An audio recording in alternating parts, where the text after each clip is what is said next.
las calles de Shushan se escuchó el clamor, un decreto de ceniza, de angustia y dolor.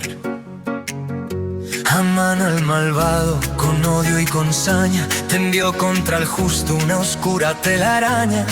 Pero el Dios de Israel, que no duerme ni olvida, ya preparaba el camino para darnos la vida. Mordejai se vistió de cilicio y lamento, llevando en su alma un firme juramento. Mandó decir a Esther: no guardes silencio, que por tu linaje se paga este precio. Quién sabe si para esta hora llegaste al palacio para salvar a tu pueblo del cruel cartapacio.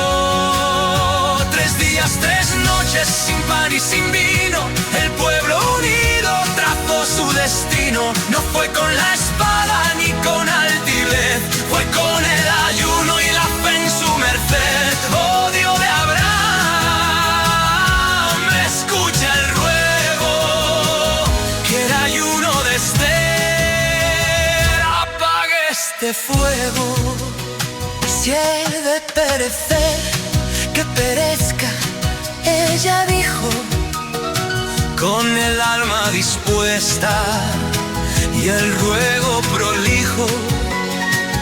No busco amuletos ni sendas secretas, solo el rezo sincero que anuncian profetas.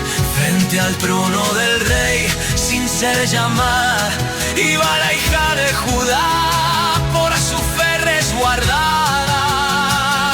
3 días, 3 noches sin pan y sin vino, el pueblo unido trazó su destino. No fue con la espada ni con altivez, fue con el ayuno y la fe en su merced. Oh Dios de Abraham, escucha el ruego, que el ayuno de Esther apague este fuego. El 13 de Adar, lo que fue sacrificio se volvió para el pueblo un noble servicio. Recordamos hoy día que la fuerza no es vana, si el ayuno nos limpia y la fe nos sana. Se voltea la suerte, se quiebra el engaño, el bendito nos libra de todo aquel daño.